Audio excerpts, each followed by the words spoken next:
as 3 visões do Padre Pio. Essas 3 visões que o Padre Pio, quando tinha 15 anos, vão marcar toda a sua vida. Retirado com base no livro Padre Pio, das Sanções do Santo Ofício ao Esplendor da Verdade, de Joaquim Bufflet, da editora Eclésia. O link está aqui embaixo na descrição. Essa história aconteceu quando o Padre Pio ainda não era religioso. Francisco tinha 15 anos e já sabia da sua vocação religiosa, mas ele tinha uma grande dificuldade, o seu lado humano, em se separar de sua mãe, que ficará sozinha, já que o seu pai Grázio está na América, trabalhando para garantir o sustento da família. Ele terá que deixar a sua mãe e deixar também sua terra Piotrantina, que ele é muito ligado. O próprio Padre Pio diz em uma carta: não se deve pensar que, tendo que abandonar seus próximos, aos quais era muito afeiçoado, essa alma não tenha sofrido em sua parte inferior.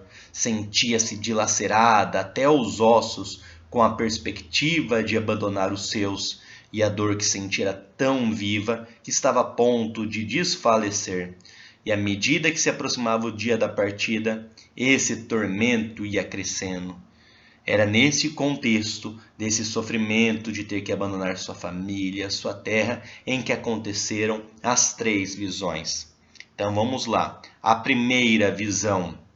Diz o Padre Pio: um dia, quando esta alma meditava sobre a sua vocação e a maneira como deveria resolver-se dizer um adeus definitivo ao mundo para consagrar-se inteiramente a Deus em um santo retiro, foi subitamente arrebatada para fora dos sentidos e conduzida a considerar, com o olhar da inteligência, outras realidades que os olhos do corpo não aprendem. E o Padre Pio continua em sua carta, dizendo sobre ele próprio: viu ao seu lado um homem majestoso, de uma rara beleza, resplandecente como o sol, que tomou-a pela mão e lhe disse: vem comigo, porque tens que combater um valoroso guerreiro. Levou-o até um campo vastíssimo, onde estava reunido uma grande multidão, dividida em 2 grupos. De um lado encontravam-se homens com um rosto belíssimo, vestidos de mantos brancos, puros como a neve. Do outro, segundo grupo, era composto de homens com um aspecto horrível, vestidos de negro, tais como sombras escuras. E entre esses 2 grandes grupos de personagens estendia-se um largo espaço para onde a alma foi conduzida por seu guia. Estando ela ocupada em admirar esses 2 grupos, eis que avança de improviso, no meio do espaço que os separava, um homem com uma estatura desmedida, cuja fronte tocava as nuvens. Seu rosto era tão terrível que parecia de um etíope. Diante desta visão, a pobre alma, toda desconcertada, sentiu sua vida como deter-se. O estranho personagem avançava sempre em direção a ela, e o seu guia disse-lhe que ela deveria lutar contra ele. A essas palavras, empalideceu, pôs-se a tremer e quase caiu no chão sem consciência. Tanto era vivo o terror que o tomava então.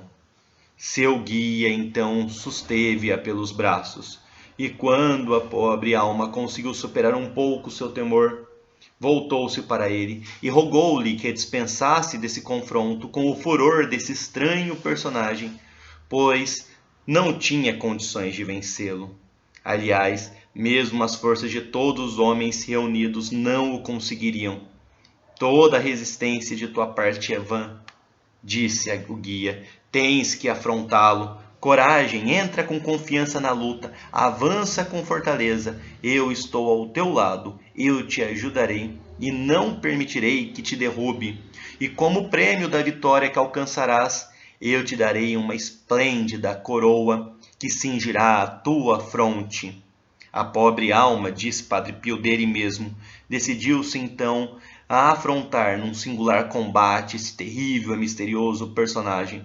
O choque foi formidável, mas graças à assistência que recebeu de seu guia, que jamais afastou-se uma polegada, ele acabou vencendo, abateu e foi vitorioso, obrigando-o a fugir.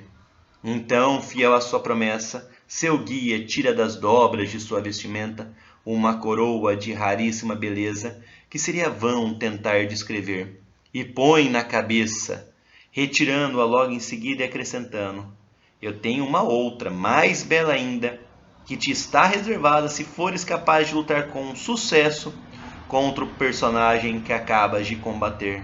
Ele voltará sempre a atacar para reparar sua honra perdida.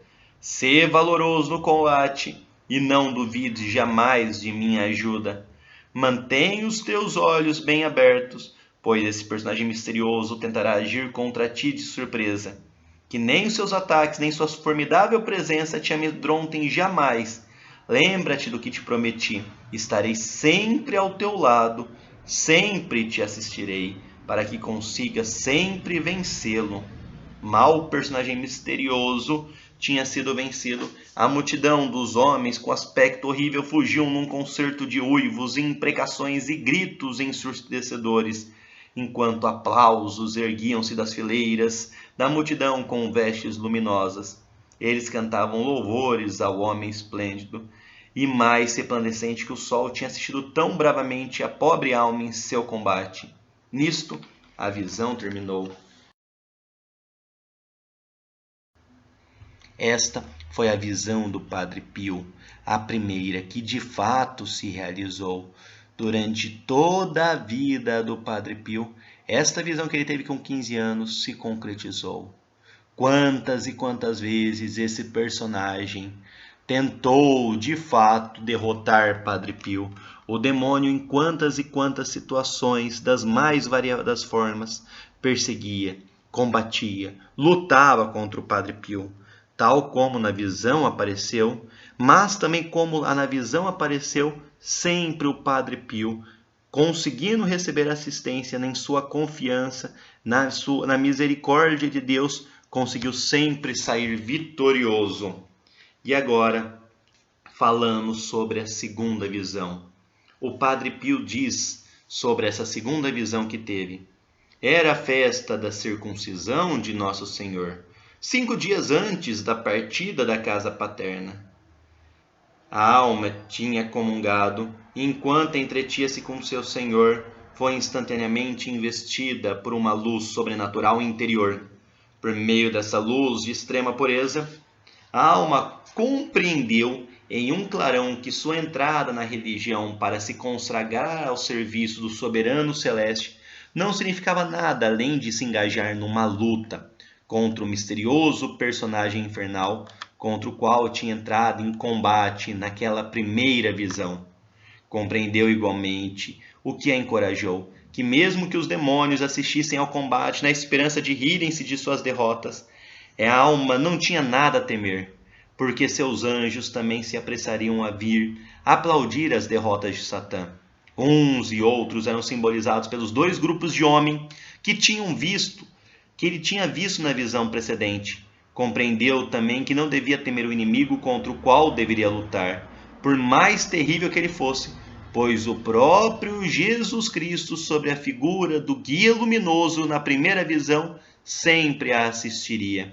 Ele sempre estaria ao seu lado para assisti-la, até recompensá-la no paraíso por todas as vitórias que alcançaria, desde que, entregando-se inteiramente a ele, a alma combatesse com generosidade.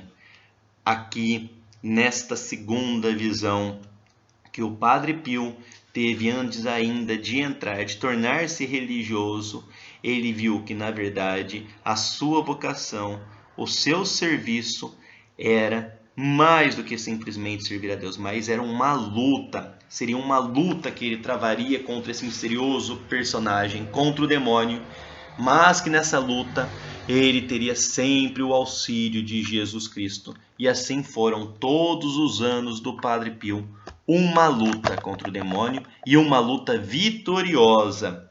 E por fim agora, vamos para a terceira visão que o Padre Pio teve. E ele mesmo conta: aproximando-se o dia da partida, essa tristeza era cada vez mais viva. Durante a última noite que esteve com os seus, o Senhor confortou-a por meio de uma outra visão, diz Padre Pio sobre ele mesmo. A alma viu em toda a sua majestade Jesus e sua mãe vindo encorajá-la, assegurar-lhe sua predileção. Enfim, Jesus pousou-lhe uma mão sobre a cabeça, o que bastou para torná-la forte na parte superior de sua alma, de maneira que não derramou nenhuma lágrima no momento da separação, apesar do doloroso martírio que lhes pisava a alma e o corpo. E esta visão foi o que deu forças para o Padre Pio, de fato, continuar seguindo a sua missão, que seria árdua, seria uma missão de luta. E ao mesmo tempo essa luta já começava desde a sua partida, em que ele muito sentia, que ele muito sofria em deixar sua terra, em deixar a sua família. Mas o Senhor sempre esteve presente com Nossa Senhora e, de fato, Padre Pio teve forças para conseguir seguir a sua vocação, mesmo sabendo de todas as dificuldades, porque ele sabia que podia socorrer a Jesus e a Nossa Senhora. Tanto que quando chegou o dia de fato da partida, no dia 6 de janeiro de 1903, depois da missa da Epifania, acontece a despedida e o Padre Pio diz: sei bem como minha mãe sofreu. Lembro-me que na manhã do dia em que eu devia partir, mamãe me disse: meu filho, sinto o coração partido, mas São Francisco te chama e tu deve ir também. E assim, com essas três visões, Padre Pio já sabia o panorama, o que esperava, e já sabia que gastaria todas as suas forças para cumprir a vontade do Senhor e que de fato ele cumpriu. E deste modo ele se santificava, e sempre nesses combates, nessas lutas, quantas e quantas penitências, mortificações e sofrimentos ele passou, ele santificava tantas almas, sempre oferecendo a nosso Senhor. Padre Pio, rogai por nós.